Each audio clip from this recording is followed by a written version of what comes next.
Hey, it's Corey from Mahalo. You're about to see some screen tests of people who submitted to be the host of our travel channel. This is your chance to comment and tell us who you'd like to see become the new host. If you live in the LA area and think you could do a better job, we encourage you to please submit a response video telling us why you could be the next great host of Mahalo.com. So I grew up in Birmingham, Alabama. I was actually Miss Alabama, so I'm definitely passionate about my home state, and it's a great place to travel to. You know, when I ask people if they've ever been to Birmingham, it's not necessarily a place you go to unless you have family there or you went to school there, but I really like to encourage people to make Birmingham a destination. There is so much to see. Definitely do want to check out the southern cuisine. I love shrimp and grits. It may sound kind of funny, but you have to try it. In Highland Restaurant, which is in 5 Points, which is a really cool, hip, trendy part of town, that would be a good place to stop by first. Check out Highlands. It's a great place to go have dinner. And then there's also a lot of nightlife right there in 5 Points. Now, you might want to stay at one of the historic hotels.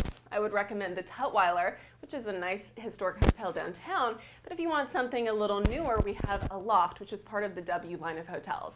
And that's in Homewood. And it's great because you can walk to shops. There's my favorite coffee shop is there, O. Henry's, and lots of things to do. And then, of course, if you're going to go on vacation, you have to get to the shopping part, right? Well, we have an excellent outdoor mall called the Summit.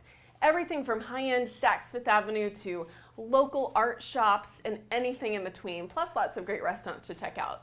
And then if you wanted to do some more kind of off the beaten path shopping, I would recommend some of the antique shops. My mom is actually a designer, so she knows all the best places to go, and I can definitely hook you up. I absolutely love London. I was there in October. Now, if you're going to check out the West End, I do have some recommendations for you.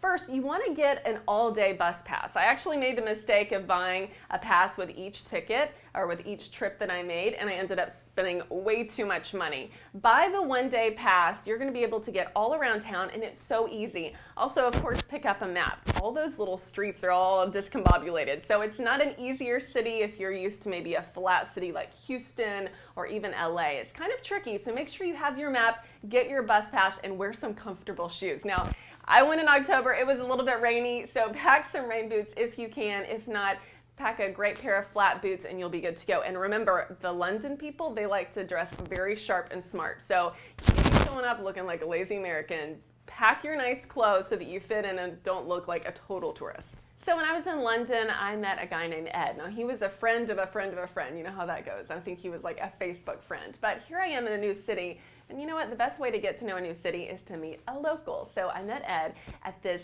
fabulous wine bar. Now, this is a wine bar that I never would have found on my own because it's not on your big tourist map. You're not going to read about it in Condé Nast necessarily. But I asked Ed, you know, where should we meet? He took me to this really local, quaint place in his neighborhood.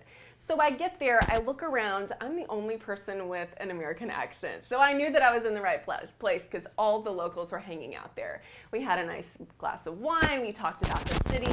He'd actually traveled a lot to LA, which is where I was based, so we kind of swapped stories. And I got to know a lot about the culture. Ed grew up there. His mother still lived in the English countryside. So I got to hear a lot about the culture, what it's like to live there, what it's like on a daily basis, not just as a tourist, because as a tourist, you're hitting up all the hot spots, you're running here and there. I wanted to know what was it like to really live in London, to live in this cool neighborhood, to have the English countryside just a weekend's trip away. And you know, I learned a lot. I had a lot of good wine and a lot of good stories from Ed. So when I was in Cape Town, South Africa, I found the best restaurant. And come to find out, travelblogs.com gave this a 4 out of 5. Called Madame Zingara's, and I'll have to tell you, it's really rated higher probably for the ambiance rather than the food, but it's definitely an experience.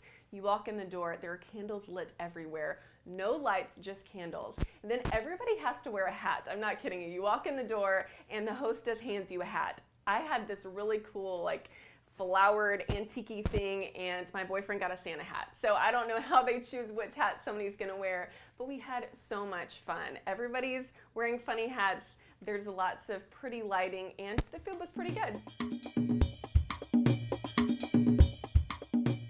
Hi and welcome to Mahalo.com. I'm Canli, and I grew up all over Europe. I lived in Germany, Turkey, France, and England, and I traveled to almost all countries in Europe. So I'm here to fill you in on a little bit of details about Europe. And right now, because it's Christmas season, the most beautiful thing to do in Germany right now is to go and visit one of the beautiful little Christmas markets. All the cities or all the bigger cities have little Christmas markets, open air, outdoors. So you stand there with the snow and in the cold weather and you're drinking, it's called hot glue wine. It's basically red wine with winter spices in it, and it's really hot and it warms you up. Or you can eat some of the delicious candied nuts, or you can eat, my favorite is the chocolate covered fruits, or even a bratwurst, which is delicious always. One of my favorite ones is in Cologne, because it has a huge cathedral that survived World War II, and it's gorgeous. And right next to it is the Christmas market, so you have, you know, history, culture, and something really yummy and heartwarming at the same time. One of the greatest cities in Germany is Berlin. At the moment, it's upcoming. There's so much new and old that it makes a very interesting mix, I think. It's the most international city in Germany also, because you have so much history there. You have Checkpoint Charlie, stuff like that, really from World War II, and you know, where World War II ended. And then you have all the new buildings in the west. So you have West and East Germany, but it's all one now. So East Germany has a lot of older stuff, but a lot of like artists live there, or it's a little more rough. And then West Berlin has a lot of new buildings, and it's upcoming. A lot of businesses are there. I think it's a great city for partying, for culture, for history, for everything.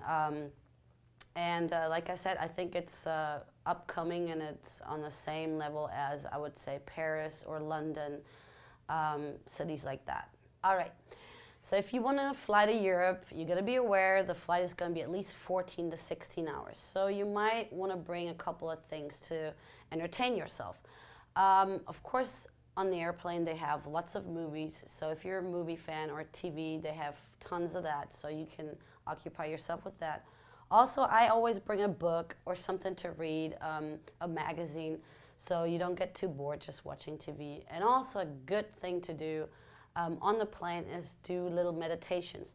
They give you earpieces and you can listen to the radio that's on the plane. And they also have one channel that does a little meditation, so you can relax, because not everyone can really sleep and get some rest on the plane. So you can at least meditate and relax your thoughts and relax your body. So I think that's a great thing to do too. Hey, welcome to Mahalo.com. I'm Evelyn Vaccaro. 3 of my favorite spots are Vermont, rural Vermont. The countryside is absolutely gorgeous there. The Bahamas in the Caribbean, and of course, my favorite, South Africa. When traveling to South Africa, you don't need a whole lot of money. You can really make your money stretch out far. About 110 Rand, which is about $200 American. You can go to Kruger National Park and spend a week in a hut. That's right, or a treehouse if you'd like. There you can see the crocodiles in the wintertime when the rivers are flowing. You can see the kudu as they're coming out to give birth. There's giraffes, lions, there's springbok, impala, wonderful animals in Kruger National Park. And then at night you can have a nice tribal meal with the Zulu people. You'll learn a little KwaZulu-Natal history as you sit around the campfire and eat some good boerewors with a nice glass of wine. If you're traveling to the Bahamas, there's a wonderful place called Abaco. It's called Hopetown, Abaco, Bahamas. There's very few residents on the island. Most drive around on golf carts and bikes, so you don't need a whole lot. But the locals are wonderful people. When you go there, maybe meet up with someone by the name of Christopher Lightbourne. He knows the island like the back of his hand. He'll take you out scuba diving to go see some blue holes and go identify some beautiful fish. Go see the green turtles right in the bay. Abaco is a really great spot. It's where you need to go. When traveling to Vermont, you have to visit the Vermont Hermitage Inn. This is an absolutely lovely place. Travel.com gave it 4 out of 5 stars. They have a wonderful wine cellar of 250 wines, and of course they've grown their own vegetables. They have fresh meat and a wonderful staff. Be sure to ask for Bobby when you go to the bar. He'll give you a nice glass of wine to start your dinner off at the fireplace. They have live music every night. You're gonna have a good time there. So the Vermont Hermitage Inn, put it on your list. Florence is the capital of art history and Renaissance architecture. So one of the first things that you should go see is the Uffizi Museum. Also, there are beautiful churches such as Santa Croce and Santa Maria Novella. One of the problems is that it's so full of tourists and so popular that you have to watch out a little bit for tourist traps, stay away from the places in the main squares, and just meander through the medieval streets. The Louvre is enormous. It's one of the biggest museums in the world, so you don't have time to see it all. When you go in, you should get a map, check out what you want to see specifically, and go directly there, because the place is a maze, generally crowded with people, and very difficult to navigate. A good way to do it is to either buy a guided tour or get the audio guides that will help you out. If you're interested in seeing the Mona Lisa, you should go straight there. Unfortunately, there's generally a big crowd surrounding it, and it's really hard to see and only about that big. But just scope out what your priorities are and budget your time. Berlin has a very, very hot nightlife scene right now. It's basically one of the #1 places to go in Europe if you're into techno music. Now, as opposed to places in the US, the clubs there are not going to close until the wee hours of the night. And it's not necessarily an elegant, show off your stuff kind of scene. It's more like a heavy rock, really hard music, full of energy, you know, the newest beats, the best DJs, very, very, very hip scene. So you just want to dress casual, be yourself. That's what Berlin is about. It's about just being yourself and having fun, and mostly about the music. Everybody knows that one of the best things about Italy is the food. The problem is, in cities like Milan, Florence, and Rome, eating out can get really expensive. An excellent alternative, when you don't want to splurge on dinner, is the aperitivo. Aperitivo is something along the lines of the American happy hour, but Italian style. As far as atmosphere, you can find aperitivo which are catering to university students and which are very casual and relaxed, but there's also aperitivo geared towards the Milan businessmen, which are a more formal affair. And then there's even fashion aperitivo, which take place in the hottest clubs and where you can do a little bit of dancing after the feasting. The average cost of an aperitivo is between 6 and 15 euros. And since you're only paying for the drink, you can afford to go to some really nice places. My favorite part of the aperitivo at the Grand Hotel, besides the risotto, is watching the elegant Italian women in fur coats elbow each other to get to the penne pasta. But wherever you go, whether it's a bar, a cafe, a restaurant, or a hotel, if the buffet is good, you're probably going to run into a lot of residents and be able to soak up the local social scene. The best way to find a good aperitivo is either to ask the locals or simply to follow the 6 o'clock crowd of Milanese who are on their way to make their leisurely tribute to food and friends.